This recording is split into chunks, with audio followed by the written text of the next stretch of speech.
A'udzu billahi minasyaitonir rajim. Bismillahirrahmanirrahim.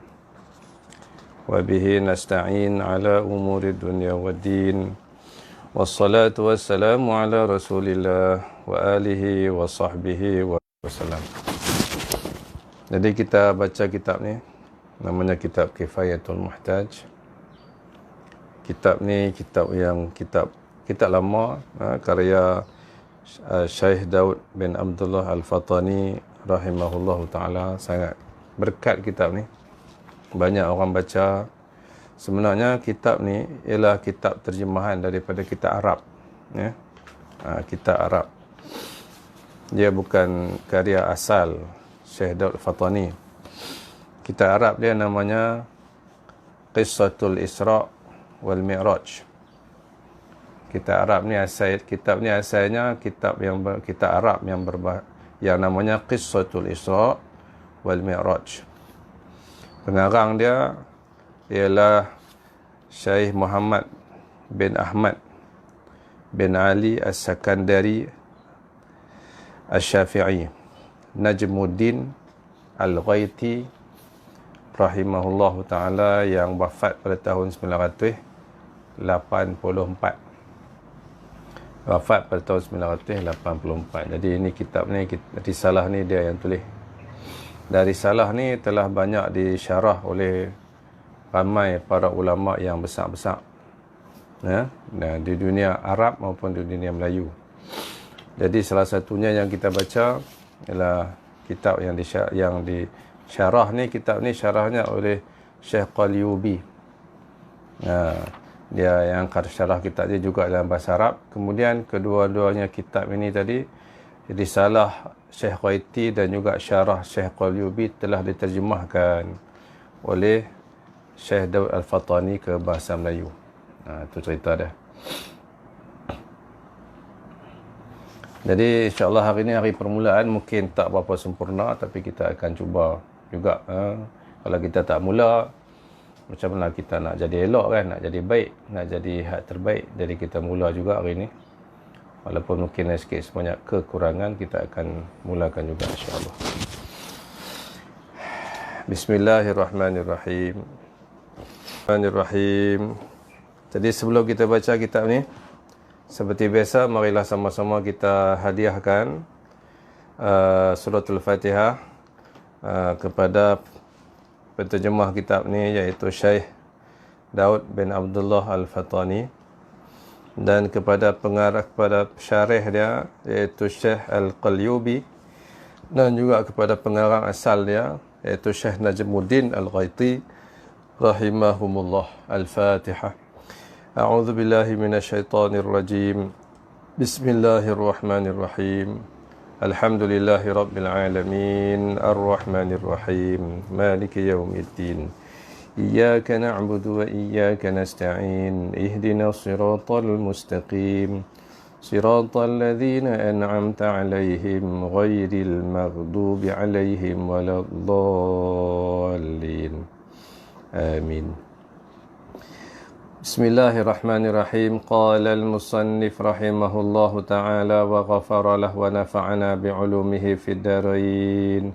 Berkatalah pengarang kitab risalah Kifayatul Muhtaj, iaitu Syekh Daud bin Abdullah Al-Fatani. Semoga Allah merahmati rohnya dan memberi manfaat ilmunya, mengampuni dosa-dosanya, dan memberi manfaat ilmunya kepada kita di dunia dan di akhirat.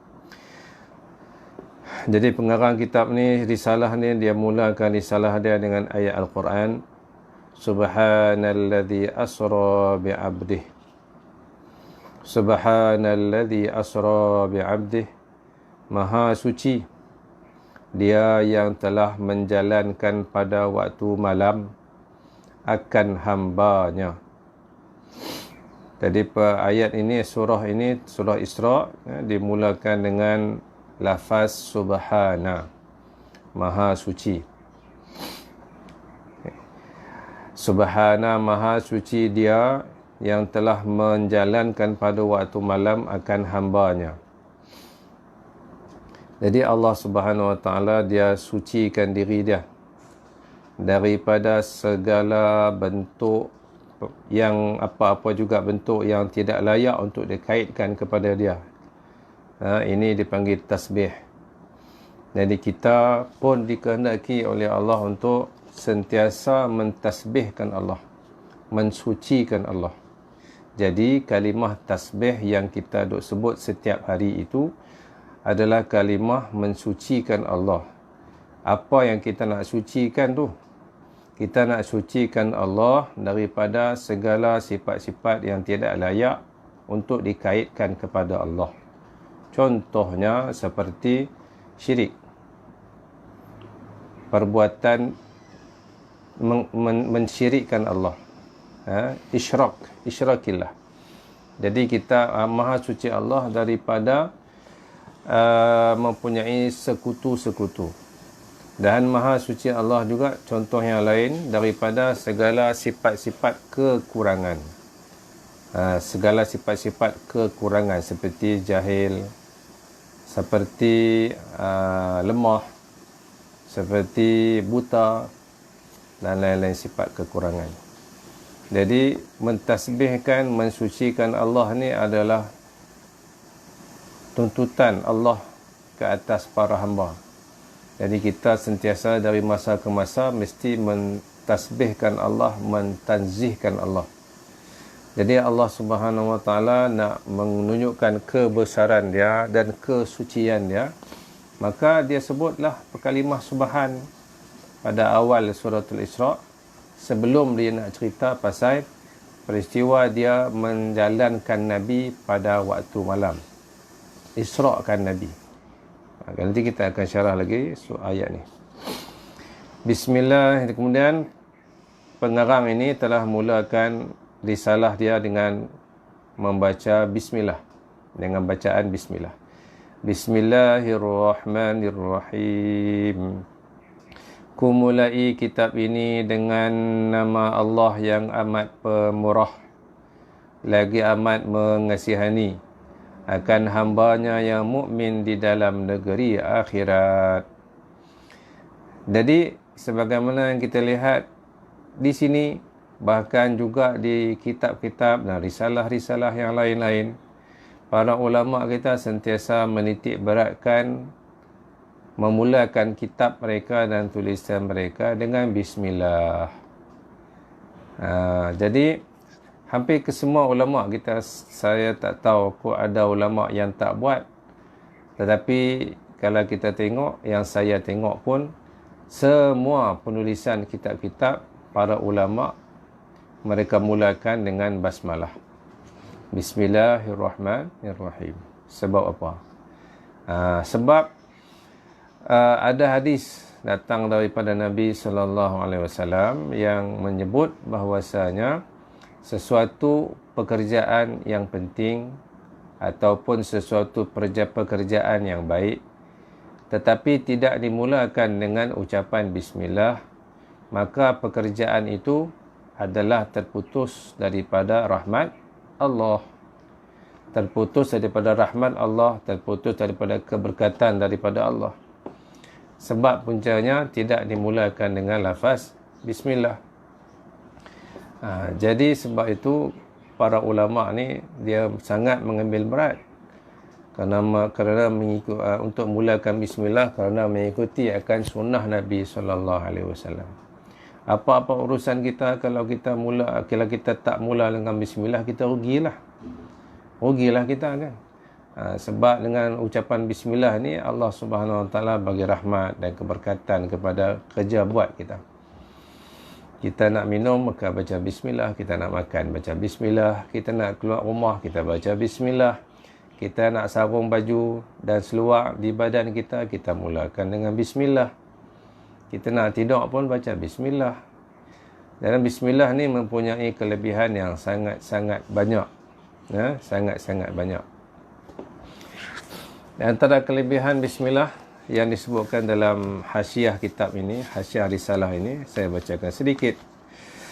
Bermula fadilat bismillahirrahmanirrahim itu amat banyak.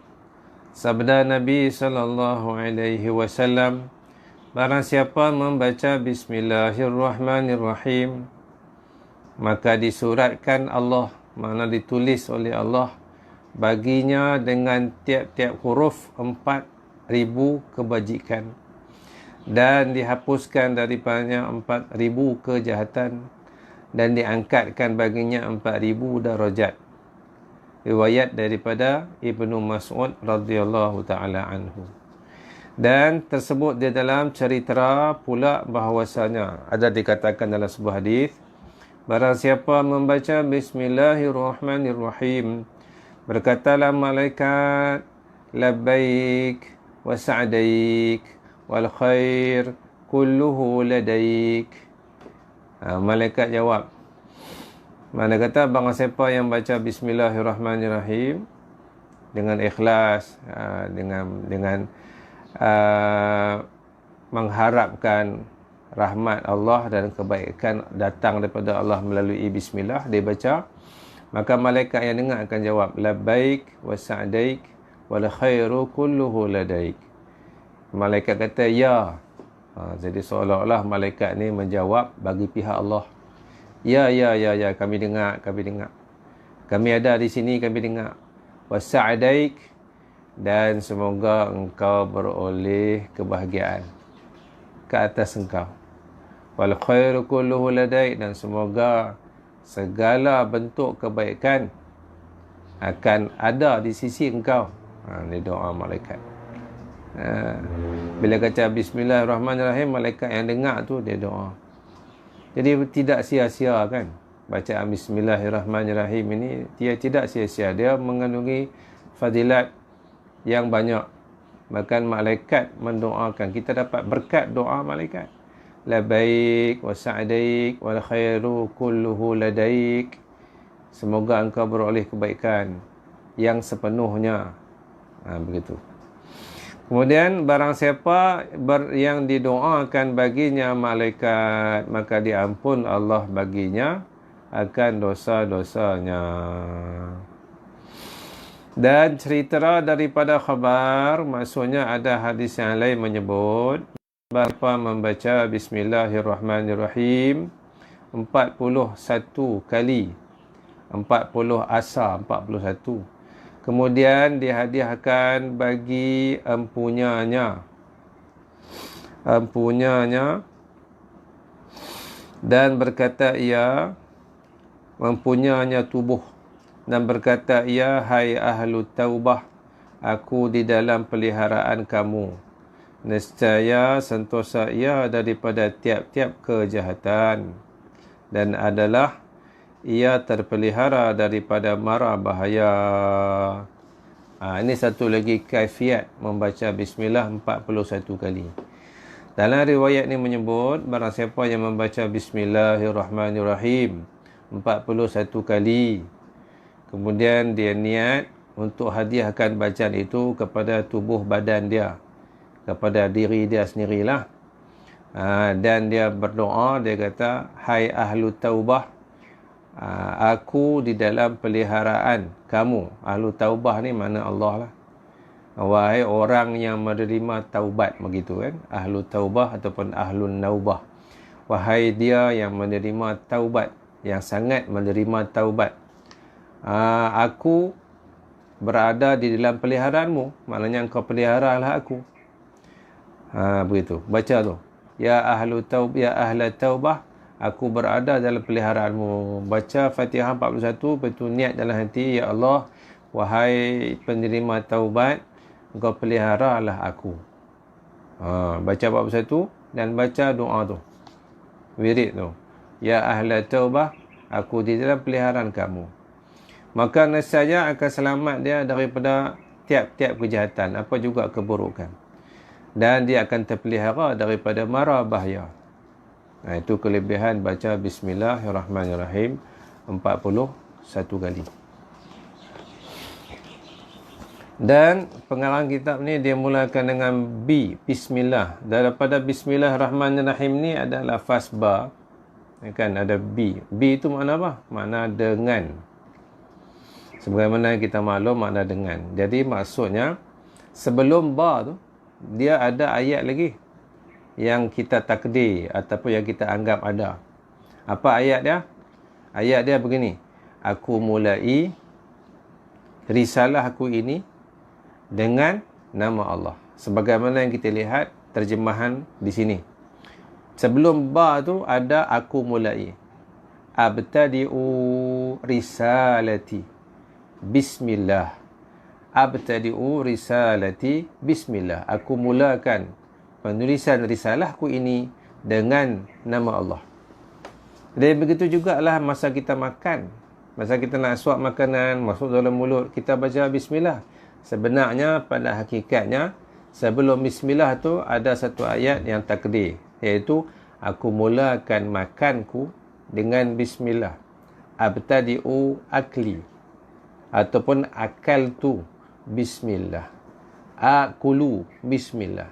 Aku mulakan makanku dengan nama Allah. Begitu. Jadi sebelum ba tu ada ayat yang ditakdirkan.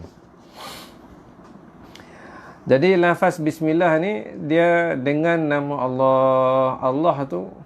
Allah tu mana? Allah tu nama bagi Tuhan. Jadi Allah tu nama bagi Tuhan. Drop yang mencipta 7 petala langit dan 7 petala bumi, yang menghidup dan yang mematikan, yang mengadakan alam musyahadah dan yang mengadakan alam gaib. Tuhan itu namanya siapa? Namanya apa? Allah. Jadi mana kita tahu Tuhan yang cipta matahari, bulan, bintang? Mana kita tahu kata Tuhan yang cipta langit dan bumi itu nama dia Allah? Mana kita tahu? Iaitu melalui pemberitahuan para nabi. Para nabi yang habaq kat kita. Kita tak tahu Tuhan tu nama dia Allah. Yang habaq kat kita Tuhan tu nama Allah ialah para nabi alaihimussalatu wassalam. Dan lafaz Allah ni adalah, kata ada setengah ulama berpendapat bahawa lafaz Allah itu adalah Ismul A'zam, nama Allah yang teragung. Ada setengah ulama yang berpendapat begitu. Jadi Ismul Azam ni dia ada kelebihan dalam hadis-hadis Nabi sallallahu alaihi wasallam ada menyebut bahawa siapa yang meminta sesuatu hajat daripada Allah dengan menyebut Ismul Azam, maka hajatnya itu akan diperkenankan. Jadi kemudian ada banyaklah pendapat ulama, ada yang kata Allah Ismul Azam, ada yang kata ya Zal Jalali wal Ikram, ada yang kata ya Arhamar Rahimin, macam-macam pendapat tentang apakah lafaz Ismul Azam. Nabi pun tak habaq secara langsung. Jadi Nabi tinggalkan ia menjadi teka-teki sehingga menjadi bahan kajian sekalian para ulama. Jadi ada setengah pendapat ulama mengatakan Ismul Azam itu ialah lafaz Allah, Allah. Jadi barang siapa yang berhajat sesuatu kepada Allah, kemudian dalam doa, dalam munajat disebut Allah, Allah, ya Allah, ya Allah, maka nescaya doa dan hajatnya diperkenankan. Dia kata Allah saja. Ya Allah, ya Allah. Kan kita berdoa, kita sebut ya Allah kan? Ya Allah, ya Allah. Allah, Allah. Jadi lafaz Allah itu ialah lafaz yang memberi manfaat kepada pengucapnya. Lagi banyak kita sebut Allah, Allah, Allah, lagi dekat kita dengan Allah. Dan setiap lafaz Allah itu menghasilkan pahala daripada Allah, pahala zikir. Dan lafaz Allah itu asalnya ilahun. Kemudian ditambah alif lam. Asalnya ilahun. Ilahun ni kata nama am. Makna Tuhan. Kemudian ditambah alif lam jadi Allah. Jadi kata nama khas. Kemudian dijadikan sebagai nama khusus bagi Tuhan. Yang namanya Allah. Dalam hadis Nabi sallallahu alaihi wasallam ada menyebut selagi mana di dunia ini ada orang yang sebut Allah, Allah, maka selagi itulah dunia tidak akan dikiamatkan oleh Allah. Ini satu lagi dalil menunjukkan bahawa lafaz Allah itu sahaja bermanfaat. Sebut Allah sahaja pun dah besar manfaat. Bukan sebut subhanallah, alhamdulillah baru nak datang manfaat. Dalam lafaz Allah sahaja pun ada manfaat yang sangat besar. Sebab Nabi kata, selagi ada orang yang sebut Allah, Allah di dunia ni, selagi itu dunia ini tidak akan dikiamatkan oleh Allah. Begitulah tinggi nilai lafaz Allah. Jadi lafaz Allah ni dalam bahasa Arab ataupun dalam syarak digelar sebagai lafaz al-jalalah. Lafaz apa? Lafaz al-jalalah. Lafaz jalalah dipanggil. Lafaz nama dia yang maha agung. Al-jalalah. Kemudian selepas daripada lafaz Allah, Allah itu adalah lafaz Ar-Rahman. Ar-Rahman ini sebagaimana yang kita semua maklum, maknanya orang yang maha pemurah. Dia yang sangat-sangat pemurah. Sangat-sangat. Sebab dia punya bentuk kalimah Ar-Rahman atau wazan fa'lanu ni, dia adalah bermaksud sangat-sangat. Sangat-sangat. Jadi di sini kalau pemurah, sangat-sangat pemurah. Sebab itu dalam bahasa Melayu, kita guna perkataan yang lebih baik untuk ganti sangat-sangat, maha. Maha pemurah. Jadi maksudnya kemurahan yang tidak ada tara baginya. Sangat-sangat pemurah. Terlalu amat pemurah. Itulah sifat Allah. Itu memang sudah menjadi satu sifat yang sinonim dengan Allah. Iaitu sifat Allah itu sangat-sangat pemurah. Sehingga kemurahan Allah Ta'ala itu dia mencangkupi ke atas hamba yang taat dan hamba yang tidak taat pun. Orang yang tak taat, makhluk yang tak taat Allah Ta'ala pun memperoleh rahmat dan kemurahan Allah. Contohnya, satu ketika Nabi Allah Ibrahim AS sedang hendak makan sesuatu, makanan. Kemudian, dia diperintahkan untuk memanggil seorang hamba Allah untuk makan bersama dia. Sebab Nabi Ibrahim ni kalau dia makan, kebiasaan dia akan makan secara berjamaah. Ini salah satu di antara sunnah Nabi Ibrahim yang terkenal, iaitu makan secara berjamaah. Jadi dia tak biasa makan seorang. Jadi kemudian ada satu orang tua yang ada berdekatan dengan dia. Maka perintah Allah datang, panggil orang tua tu makan dengan kamu, wahai Ibrahim. Maka Nabi Ibrahim panggil orang tua tu nak makan bersama-sama dia. Bila duduk, Nabi Ibrahim tu kata pada orang tua tu, sebelum kita makan, mari kita baca Bismillah dulu. Sebut nama Allah dulu. Baru kita makan. Tiba-tiba orang tua tu kata, aku tak mau sebut. Aku tak boleh sebut. Aku dah tak mau sebut. Nabi Ibrahim kata, sebab apa? Sebab aku tak beriman dengan Allah. Maka Nabi Ibrahim pun sudah jadi marah. Dia kata, mana boleh tak beriman dengan Allah? Ini makanan rezeki Allah. Kalau kamu tak mau sebut nama Allah, kamu jangan makan dengan aku. Maka Nabi Ibrahim pun halau dia lah. Kita kata halau. Dia pun pergi. Tiba-tiba Allah Ta'ala turunkan wahyu. Memerintahkan Nabi Ibrahim, wahai Ibrahim, kau panggil dia balik makan. Ajak dia pergi makan dengan kamu balik. Walaupun dia itu tidak pernah beriman kepada aku, tidak pernah sebut nama aku, tetapi aku telah bagi makan dan minum kepada dia daripada kecil sampailah dia tua. Sampai ketua aku bagi makan kepada dia. Sekalipun dia tak pernah sebut nama aku dan aku tak pernah sekalipun berhenti daripada memberi rezeki kepada dia. Jadi dalam hadis ini, cerita ni kita dapat lihat, satunya kemurahan Allah. Allah Ta'ala ni sangat-sangat pemurah. Dia nak bagi semua kebaikan kepada hamba-hamba dia, terutama kebaikan dunia. Dia nak bagi kepada hamba dia, bagi senang, bagi mudah hamba dia. Ini kasih sayang Allah. Dalam sebuah hadis yang lain, Nabi menyebut, Allah Subhanahu Wa Ta'ala itu mengasihi hambanya 70 kali. Lebih daripada seorang ibu mengasihi anaknya 70 kali. Itu kasih sayang Allah, kerahiman Allah dan kemurahan Allah. Jadi kita pun kita kena bersifat dengan sifat-sifat baik Allah. Kita kena ada sifat pemurah. Jangan kedekut. Pagi-pagi lagu ni, malaikat-malaikat akan dihantar ke jalan-jalan. Akan berkata, wahai hamba Allah, infaklah. Barang siapa yang infak, semoga ditambah. Maka malaikat yang kedua pula kata, ada dua malaikat. Wahai hamba Allah, jangan kamu tahan. Barang siapa yang tahan, maka semoga dibinasakan. Dibinasakan harta.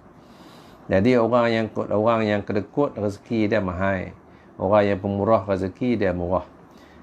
Sedekah jariah, derma, sumbangan ini adalah jalan untuk datangnya rezeki juga.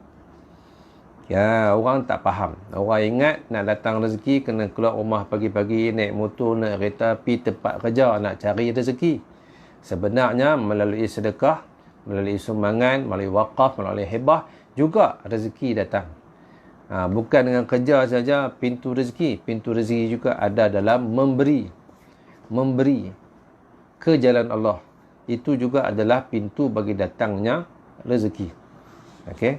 Jadi Allah Subhanahu Wa Taala ni dia ajak pada kita tentang sifat murah dia, dan kita hamba ni tentulah lebih lagi berusaha untuk menjadi orang yang pemurah. Ar-Rahim. Ar-Rahim maknanya yang sangat penyayang.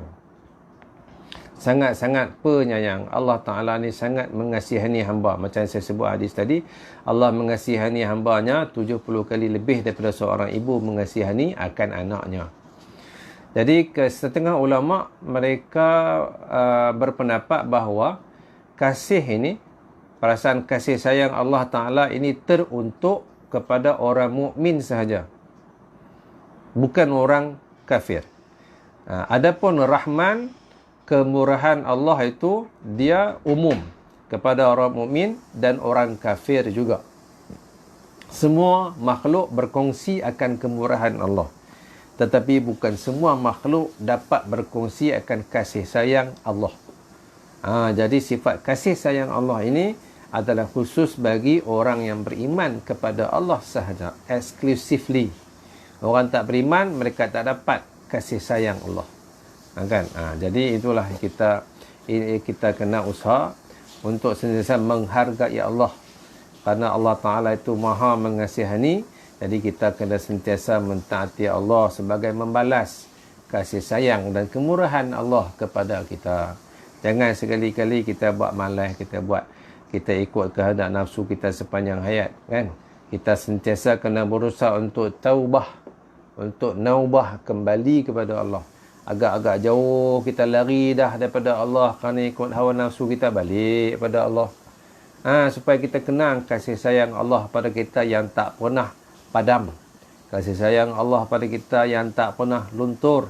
Kasih sayang Allah kepada kita yang tak pernah berhenti, berpanjangan seperti mana air sungai yang sentiasa mengalir. Begitulah kasih sayang dan kemurahan Allah kepada manusia, hamba, terutama orang Islam, yang tak pernah kering, yang tak pernah kasih Allah tak pernah luntur daripada kita. Hanya sahaja kita lah sahaja yang selalu melupakan Allah, yang tidak mengasihani diri kita sendiri, yang menzalimi diri kita sendiri.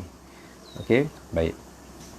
Jadi saya tekat tu dulu insya-Allah syarah kita pagi ini terhadap kalimah Bismillahirrahmanirrahim. Syarah dia pendek saja tu. Kalau ikutkan syarah Bismillah ni panjang lagi. Jadi mudah-mudahan apabila kita dengar perkara ni, kita akan lebih menghargai akan kalimah basmalah ini. Kalimah Bismillah ni dia ada nama dia basmalah. Macam Alhamdulillah kan. Alhamdulillah tu namanya hamdalah. Begitu. Jadi disebut basmalah dan juga hamdalah. Jadi mudah-mudahan apa yang kita bincang pagi ini sikit sebanyak sama-sama dapat kita ambil iktibar untuk kita jadikan amalan dalam hidup kita, dan kita sampaikan juga insya-Allah pada saudara-saudara kita yang lain. Kita berhenti dekat ini dulu. Wabillahi taufiq wal hidayah. Wassalamualaikum warahmatullahi wabarakatuh. Subhanallahi wa bihamdih, subhanakallahumma wa bihamdika, nashhadu an la ilaha illa anta, nastaghfiruka wa natubu ilaik.